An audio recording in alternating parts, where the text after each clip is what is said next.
Salut à tous, bienvenue dans l'antre, on se retrouve encore une fois pour la découverte d'une réplique d'Airsoft. Il y a un petit peu moins de 2 ans, nous découvrions le MDRX de chez Silverback. Après des débuts un petit peu difficiles, la marque située à Hong Kong a beaucoup travaillé pour nous offrir des améliorations, des pièces V2, puis un nouvel ECU qui ont été offerts à tous les possesseurs du MDRX. Mais aujourd'hui, je vais vous parler d'une toute autre version, qui est le MDRX Micron V3. Allez, c'est parti!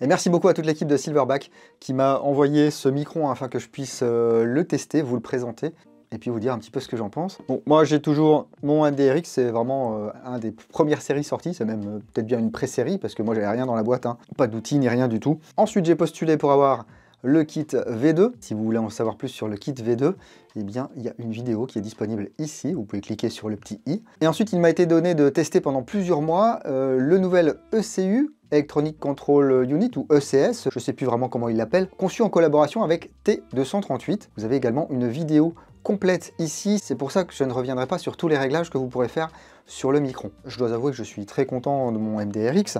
J'ai effectivement cette petite pièce voilà, qui a grillé au bout de quelques mois. Il faut dire que je lui en ai mis plein la tête. J'ai tout de suite mis un moteur brushless là-dedans. Je tourne avec des batteries 11 volts 1. Donc à un moment donné, il a dit stop. Comme il a dit stop chez pas mal d'utilisateurs, j'avais contacté le SAV, il m'en avait renvoyé un qui lui a fonctionné sans souci jusqu'à ce que je mette le modèle T238. Voilà, celui-là, il est au musée. Je me suis servi de ce MDRX non seulement en CQB, pareil, vous pouvez voir une vidéo de gameplay ici, mais maintenant plutôt en DMR. Je l'ai quand même bloqué en semi et puis je m'amuse comme un petit fou en forêt, c'est très efficace. Et fort de 2 ans de rétex, eh bien ils ont sans cesse continué à améliorer le système.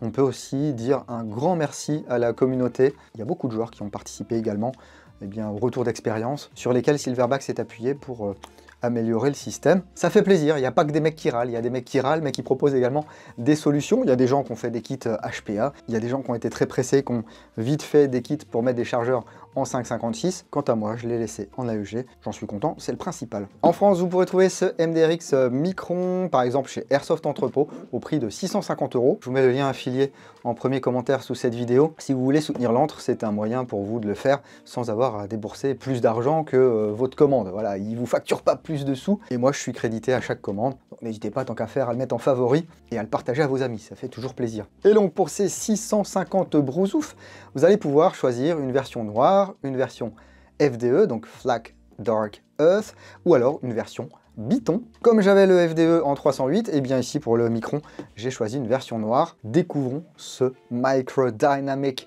Rifle Extreme de chez Desertec, mais pas vraiment de chez Desertec parce que là c'est le modèle Airsoft Silverback. Donc au niveau de la boîte, on a une image de la réplique, et à l'arrière, si c'est toujours le cas, voilà, on va avoir, je vais pas y arriver, l'éclaté, voilà, avec des QR codes vers le manuel, des tutos vidéo, etc. Si ce n'est pas encore sur la chaîne YouTube de Silverback, ça devrait y arriver sous peu. Ils ont beaucoup de travail, on sait ce que c'est. Hop, ouvrons la boîte pour découvrir la documentation, parce que oui, même si on peut tout télécharger, il y a quand même quelques petits trucs dans la boîte. Donc ici, l'affiche en français, avec les liens de téléchargement et tout. Les instructions basiques. Et si on veut plus d'instructions, eh bien il y a le manuel qui est en anglais. Alors c'est pour gagner un peu de sous, hein. Ils vont pas faire un manuel dans chaque langue. J'avais pas vu la petite dédicace. Est-ce la taille qui compte, me pose-t-on comme question? Eh bien non, ce n'est pas la taille qui compte, comme disait ma grand-mère, c'est le goût. Voilà, dégueulasse. Mais là, on retrouvera toutes les informations, voilà, dont les dimensions de batterie, etc. Malgré le fait que les dimensions soient dans le manuel et que moi je vous ai donné quelques références qui rentrent dans le MDRX, eh bien il y a toujours des questions sur quelle batterie je peux mettre dans le MDRX. Donc voilà, tout un tas d'instructions. Ici un lien vers la chaîne YouTube. Voilà, avec des petits tutos techniques. Ici le démontage sommaire, toujours les QR codes, et puis le tableau Voilà, Silverback, ils aiment bien faire ça. Avec toutes les pièces et la matière dans laquelle ils sont fabriqués. Donc ici, on aura beaucoup d'aluminium, du PA6 fibré et de l'acier. La mousse de protection. Ensuite, le patch. Voilà, alors, avant, ce qu'ils faisaient, c'est qu'ils mettaient un patch de la couleur de la réplique. Donc là, j'ai un noir, vous aurez peut-être un beige avec la version FDE et la version Biton. Ou alors, ils mettent peut-être des noirs à chaque fois maintenant. C'est pas très grave. Ah, le chargeur. Donc là, l'idée, c'était soit prendre un chargeur qui existait déjà, passer un marché avec une usine et puis pas se prendre la tête, ou soit faire un nouveau chargeur spécifique pour ce MDRX Micron. Et bien c'est ce que Silverback a fait avec un chargeur qui va être quasiment indestructible. La texture ici, un peu granuleuse. 5,56 par 45, PA6 GF15, donc du PA6 avec 15% de fibre de verre. 30 coups. 30 coups, c'est pour coller à la réalité. En vrai, vous allez pouvoir mettre à terme 120 billes dans ce chargeur, mais il va falloir qu'il se rôde un petit peu. Commencez par en mettre 90, après petit à petit, mettez-en 100, 110, et enfin 120, ça passera. Donc, on voit les petites côtelettes ici de centrage. Le téton. Alors, il ne va pas nous pousser toutes les billes, hein. On va perdre environ 3 à 4 billes quand on va changer de chargeur. La plaque inférieure ici. Je vous le démontrerai pour la review complète, parce que je vais faire une review complète quand même de ce MDRX Micron. On vérifiera tout à l'heure la compatibilité avec quelques marques que je possède. Ils sont bien lourds, ils sont... Ouais, tu sens que tu vas pouvoir les jeter partout, ceux-là. Ça devrait bien se passer. Ensuite ici, une petite pochette avec des petits inserts en mousse, des petits inserts autocollants qui vont pouvoir se mettre au niveau du garde-main pour gommer le jeu éventuel qu'il peut y avoir entre le garde-main et le pontet. Ensuite, des cales triangulaires. Ce sont des triangles rectangles, n'est-ce pas? Alors, on a des plus 0, plus 20, plus 40 et plus 60. Alors, c'est 0,60 mm, 0,40 mm, 0,20 mm. Pourquoi mettre des plus 0, me direz-vous? Parce que si vous mettez 0 plus 0, ça fait la tête à Toto. Oui, mais si vous mettez une 0 plus une 20, eh bien, ça vous fera un rattrapage latéral de 0,1 mm. Donc on peut faire toute une combinaison de différentes cales pour que votre chargeur ne se balade pas comme ça de manière latérale. On verra ça tout à l'heure, parce qu'il y a un petit peu de démontage à faire. On verra également que Silverback, ils ont fait un chargeur pour leur MDRX, mais d'autres chargeurs du marché vont pouvoir s'enclencher sans qu'il y ait de jeu, hein. Il y a ensuite une pochette avec des outils et des accessoires. Ça, c'est très cool. Donc le poussoir, voilà, c'est un chasse-goupille, hein. Chasse-goupille manuel, avec, c'est rigolo ça, le petit bolt knob de TAC 41. Ensuite, deux clés Allen, les deux leviers de chargement en plastique plus leur vis, un nub supplémentaire qui est plus haut que le nub original, c'est surtout prévu pour les billes un petit peu plus lourdes, un mini plongeur à ressort. Celui-ci va se mettre sur le bloc hop-up. D'origine, les écrans sont assez durs. Silverback, ils se sont dit, si on met pas de plongeur, ça va tourner tout seul avec les vibrations. Si on met qu'un plongeur, ça sera tout de suite moins dur. Et si vous souhaitez avoir la dureté originale de la molette hop-up du MDRX, eh bien, vous pouvez ajouter ce deuxième petit plongeur. Ils auraient pu rien dire à personne, faire ça un petit peu en soum-soum. Ils ont choisi d'être transparents et de fournir la pièce pour les gens qui aiment la dureté du hop-up original du MDRX. Et ici, on va retrouver deux rondelles en acier qui vont permettre cette fois-ci d'effacer le jeu qu'il peut y avoir en hauteur au niveau du puits de chargement de billes et donc éviter que votre chargeur se balade d'avant en arrière. Et voilà, j'ai tout déballé, il ne reste que le Micron. Le temps de dégager la boîte et on voit ça un petit peu plus en détail.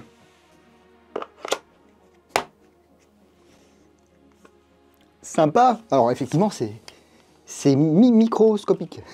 On garde cette architecture bullpup, mais on obtient une réplique qui fait 60 cm, 602 mm exactement de long, pour une masse de 2656 grammes. Et là, effectivement, ça va être très maniable, mais du coup, il ne va pas falloir trop trembler, parce qu'au niveau du tir, vous verrez qu'il pardonne beaucoup moins que la version 16 pouces. Ce MDRX Micron était donc fabriqué par la société Desertec aux États-Unis.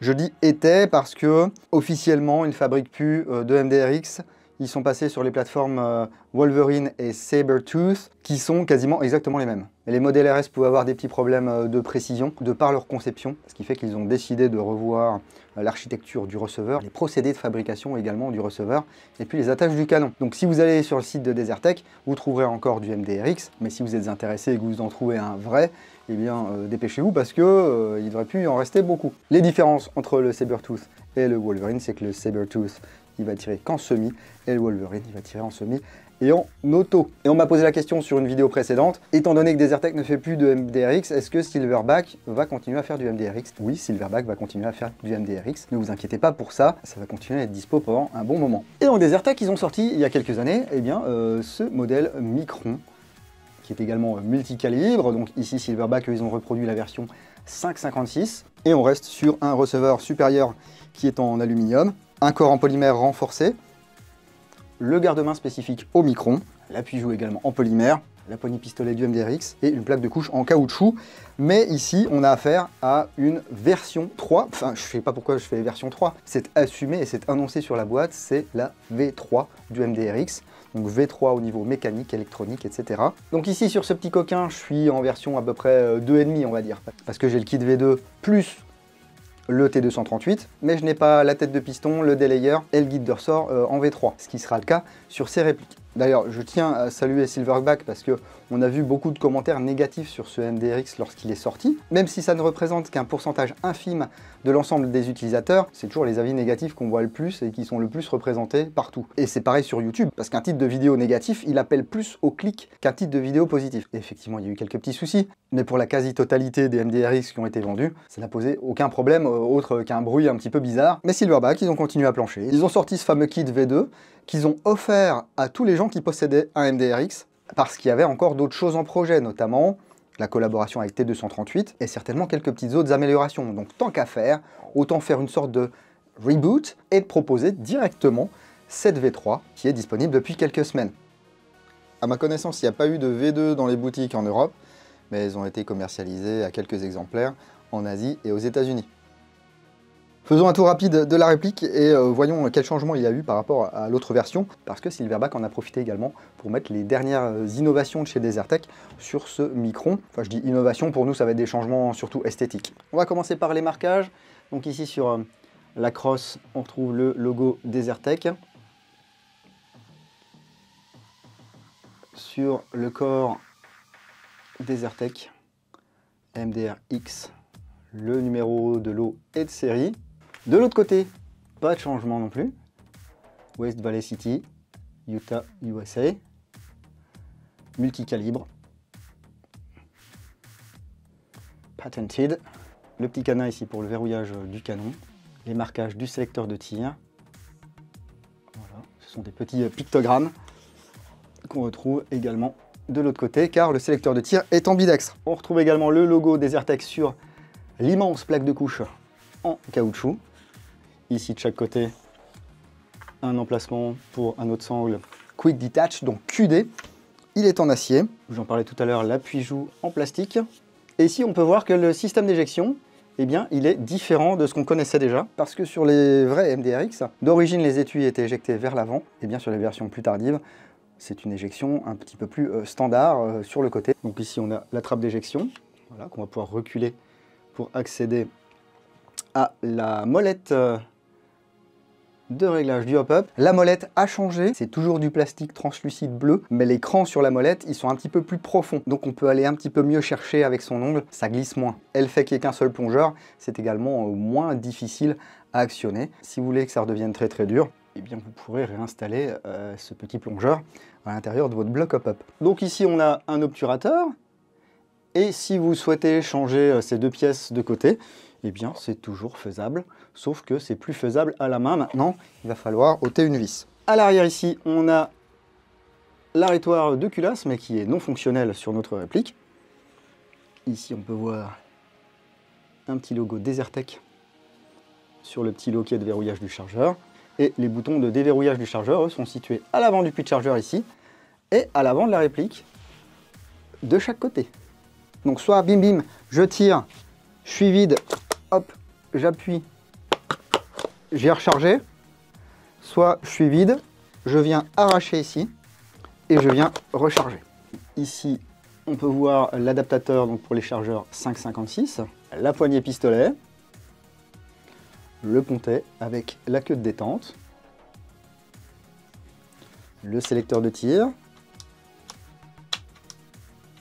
le nouveau levier de chargement ici ambidextre. Il a été très simplifié par rapport à l'usine à gaz que c'était sur le MDRX d'origine. Ici on avait des pièces en alliage qui étaient montées sur ressort. Voilà.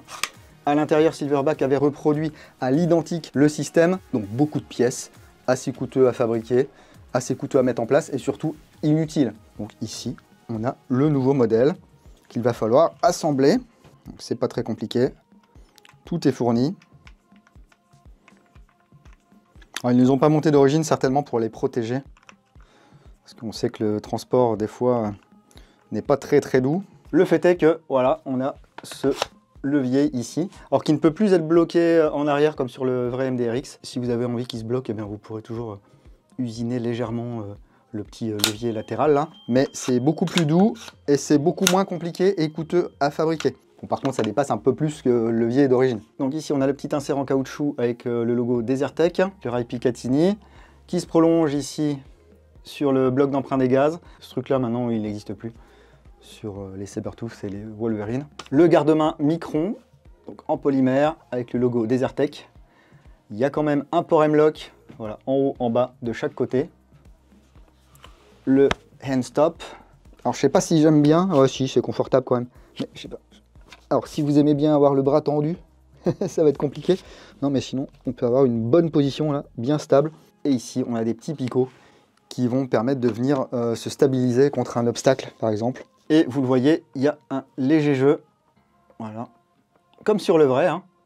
Sauf que sur le vrai, ils ont collé un bout de mousse un petit peu dégueulasse, comme vous pouvez le voir sur cette photo que j'ai empruntée sur la vidéo de notre cher Yann de chez Forgotten Weapons. Et bien Silverback, eux, ils ont fait un truc un petit peu plus classieux, j'ai envie de dire. Ils nous offrent 3 tampons en mousse, voilà, d'épaisseurs différentes.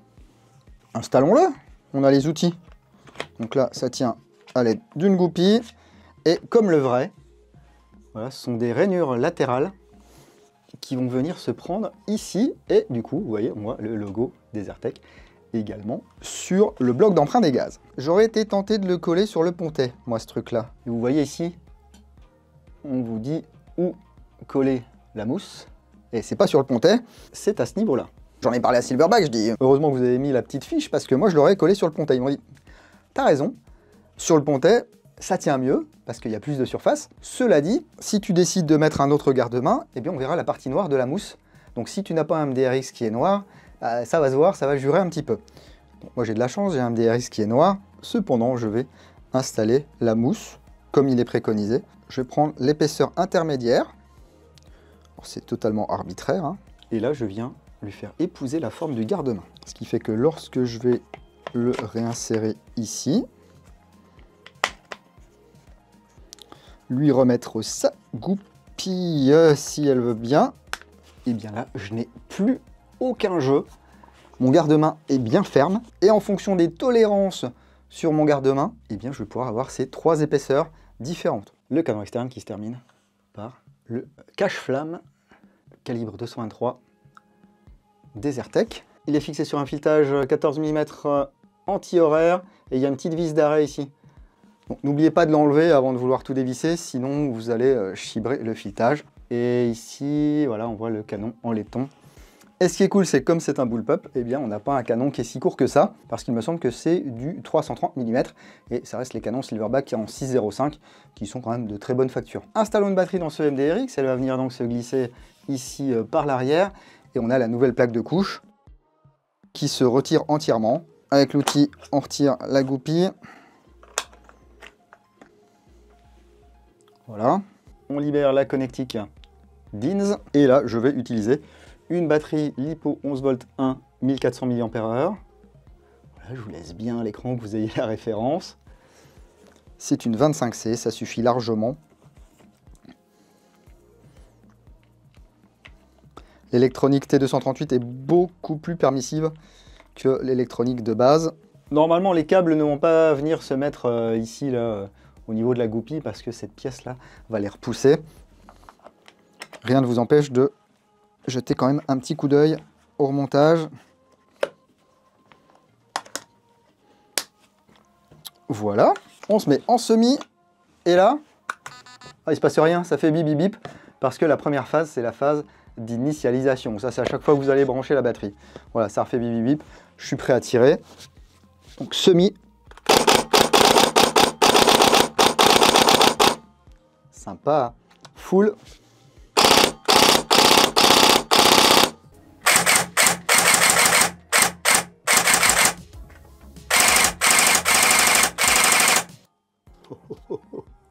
Alors, bon, le son n'a rien à voir avec les toutes premières générations de MDRX.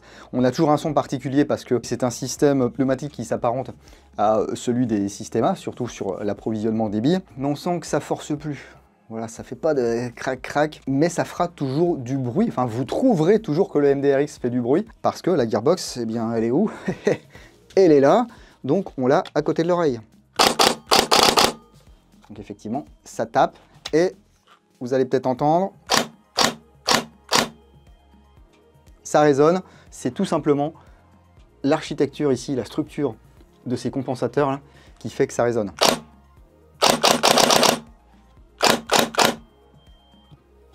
Voilà, donc si vous voulez pas que ça résonne, vous mettez un autre modèle.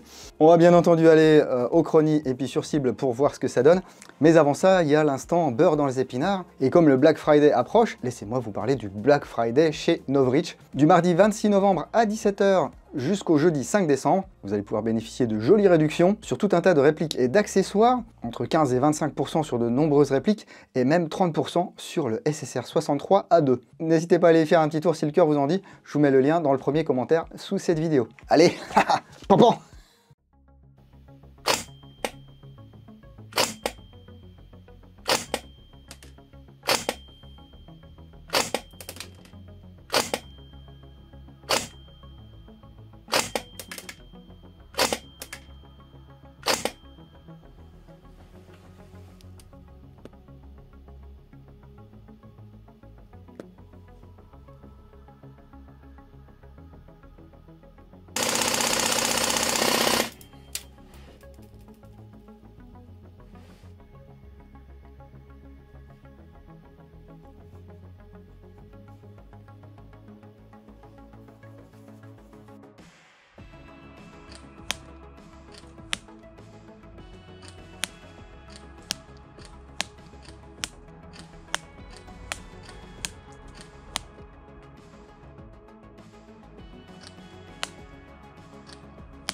Pas mal, franchement pile poil pour l'utilisation que j'ai prévu d'en faire, que ce soit en CQB ou même en forêt. On est à un petit peu moins d'un joule, ça file très bien avec la 0.28, j'irai pas plus lourd dans cette configuration. 0.28 ça me convient bien, il y a une bonne cadence de tir, le pub fait bien son travail, c'est réactif. Donc c'est vraiment très cool. Voyons voir si c'est compatible avec les autres chargeurs que je possède, parce que même si ces chargeurs Silverback, ils sont très bien, vous êtes nombreux à avoir déjà des chargeurs type Stanag chez vous. Moi j'ai beaucoup de modèles en polymère, c'est vrai que bon, le seul modèle en métal que j'ai, c'est un modèle high-cap comme celui-ci.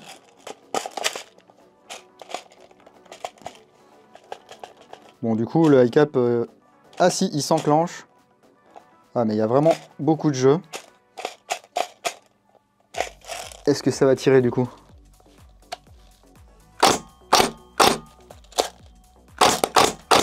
Oui, ça tire si je le maintiens appuyé, donc c'est pas une solution très sympa. Ici un chargeur polymère CAA.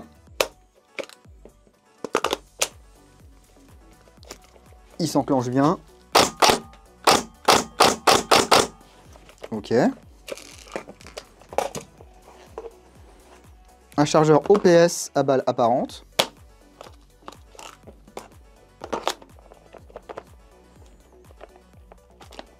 Alors lui, il ne s'enclenche pas. Un chargeur court en polymère comme ça, là. Il s'enclenche.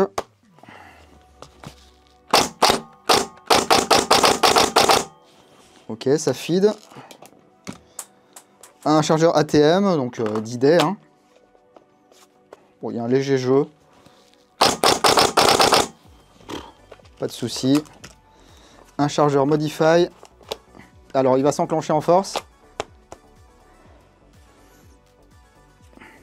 Ça, c'est bien. Pas de souci. J'en fous partout. Un chargeur Airsoft Systems, pourvu qu'il s'enclenche.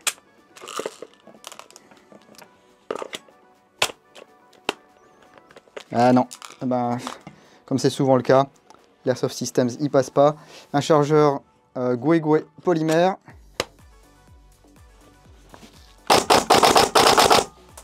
Pas de souci. Un chargeur Evolution. Pas de problème. J'ai pas vraiment beaucoup de jeux. Hein. Un chargeur Novreach, on en parlait tout à l'heure.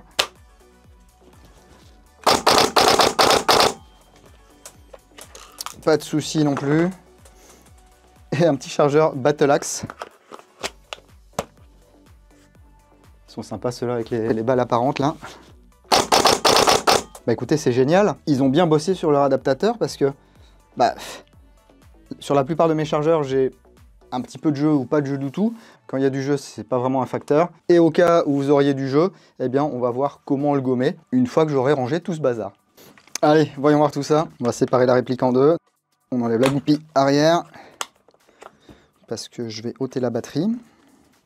Et contrairement au garde-main 16 pouces, ici il va falloir ôter le garde-main quoi qu'il arrive pour séparer la réplique en deux, parce que sinon vous allez buter ici contre le pontet et vous ne serez pas capable de casser la réplique. Voilà. Ensuite cette goupille. Il y a eu quelques petits ajustements de la part de Silverback, donc les goupilles sont un petit peu plus faciles à mettre. Il y a des pièces en alu qui ont été remplacées par des pièces en polymère, ce qui fait qu'on a moins de jeu entre le receveur supérieur et le receveur inférieur. Je vous le disais, hein, il y a tout un tas de petits trucs. Et pour mieux y voir, ici, on va également ôter la goupille avant. Voilà. La tringlerie de la queue de détente ici, toujours avec ce système-là. Hop. Le petit téton ici qui va venir appuyer sur le bouton de mise à feu. La tringlerie, voilà, pour l'éjection du chargeur. J'ai l'impression qu'elle a changé. Donc il va falloir l'ôter ici. Ah, elle est en deux parties. Ok, ils ont changé ça. Tant mieux. Et on voit ici, vous avez l'adaptateur qui peut être sorti voilà, par le haut.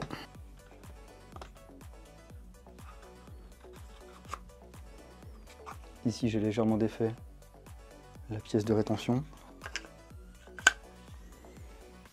Et voilà. Alors certains d'entre vous s'étaient fait des adaptateurs en impression 3D.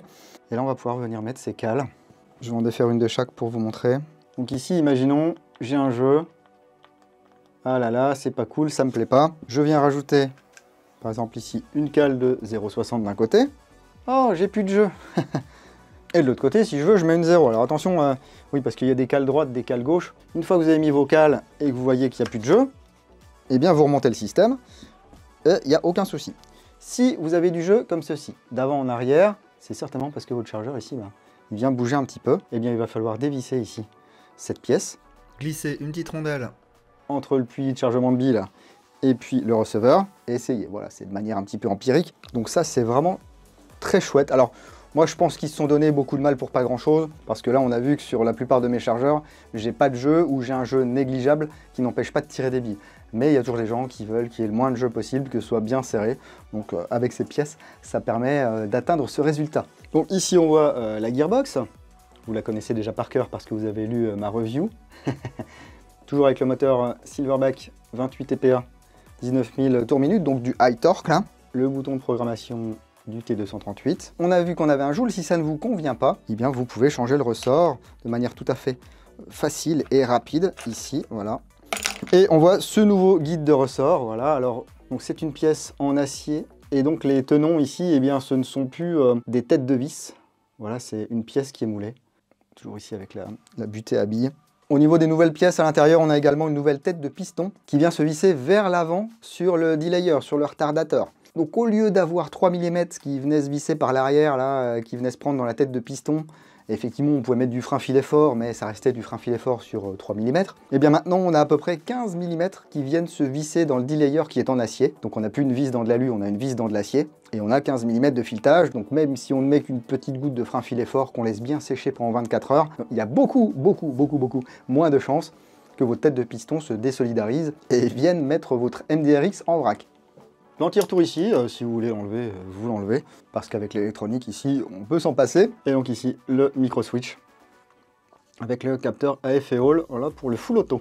De toute façon, si vous voulez voir le démontage complet de ce MDRX, vous pouvez aller sur l'entre le blog, vous avez déjà l'article complet, et puis soit je compléterai, ou soit je ferai un nouvel article avec ce MDRX Micron V3.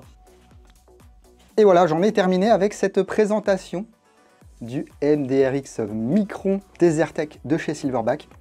Un AEG à 650 €, mais là c'est 650 € de bonheur les gars. Sauf si vous n'adhérez vraiment pas du tout au look du Micron, parce que c'est vrai que c'est assez spécifique, mais on va pouvoir bien s'amuser avec cette réplique. Ça tourne beaucoup mieux que les versions initiales. On a tout un tas de réglages électroniques désormais, plein d'améliorations qui ont été faites au fil du temps. C'est un petit peu comme les derniers patchs de Cyberpunk, quoi. N'hésitez pas à me dire ce que vous en pensez. Est-ce que vous étiez déjà possesseur d'un MDRX? Est-ce que vous en étiez content? Est-ce que tout se passait bien avec le vôtre? Est-ce que vous avez eu des soucis? Comment ça s'est passé? Est-ce que vous avez bien pensé à réclamer vos kits V2 ainsi que l'ETU T238 qui vous sont envoyés gratuitement par Silverback si vous en faites la demande? Est-ce que vous attendiez la V3? Est-ce que vous attendiez le Micron? Eh bien dites-nous tout dans l'espace commentaire sous cette vidéo. C'est fait pour ça. Et puis merci beaucoup à tous ceux qui donnent leur rétex. Je pense que c'est quelque chose de très précieux pour le reste de la communauté, surtout quand c'est bien argumenté et bien étayé. Donc merci beaucoup. Je remercie également Silverback pour leur soutien depuis toutes ces années. Dans la vie, il ne faut jamais rien prendre comme acquis. Donc pour moi, c'est une réelle opportunité d'avoir la chance de pouvoir vous présenter les répliques Silverback, même si ça ne m'empêche pas de dire ce que j'en pense et d'en discuter en permanence avec eux. Si cette vidéo vous a plu et si ce n'est pas déjà fait, il est temps de mettre le petit pouce qui va bien, ça fait toujours plaisir. Et puis ça aide, vous savez, ce fameux algorithme YouTube là. Il est un petit peu embêtant parce que si on met des liens, par exemple, dans la description de la vidéo, eh ben, il vous dégage tout de suite. S'il n'y a pas d'interaction, il ne propose pas la vidéo et tout. Mais heureusement, comme vous êtes abonné, eh bien, vous avez la primeur de toutes mes vidéos par l'intermédiaire de notifications si elles sont activées et quand ça fonctionne. Mais si vous préférez, vous pouvez me suivre sur les réseaux, soutenir mon travail au travers de liens affiliés et bénéficier de codes des réductions avec le lien unique situé dans le premier commentaire sous cette vidéo. Je vous le rappelle, il y a même le lien affilié Airsoft Entrepôt si vous voulez craquer sur un de ces MDRX. Je ne peux pas terminer sans remercier les tipeurs du mois de novembre. Merci beaucoup pour votre soutien. Vos tips de ce mois-ci m'ont servi à m'acheter le billet d'avion vers l'IWA du mois de février prochain. Et pour décembre, j'aurai une petite surprise. Il y aura la réplique des tipeurs de décembre que je vous présenterai en début de mois et qu'un tipeur qui aura tipé 5 € ou plus remportera et recevra chez lui courant janvier. Prenez soin de vous, si vous allez en jeu le week-end prochain, n'oubliez pas, jouez sérieusement mais sans vous prendre au sérieux. Et moi je vous dis à bientôt dans l'Entre du Dingo. Bise.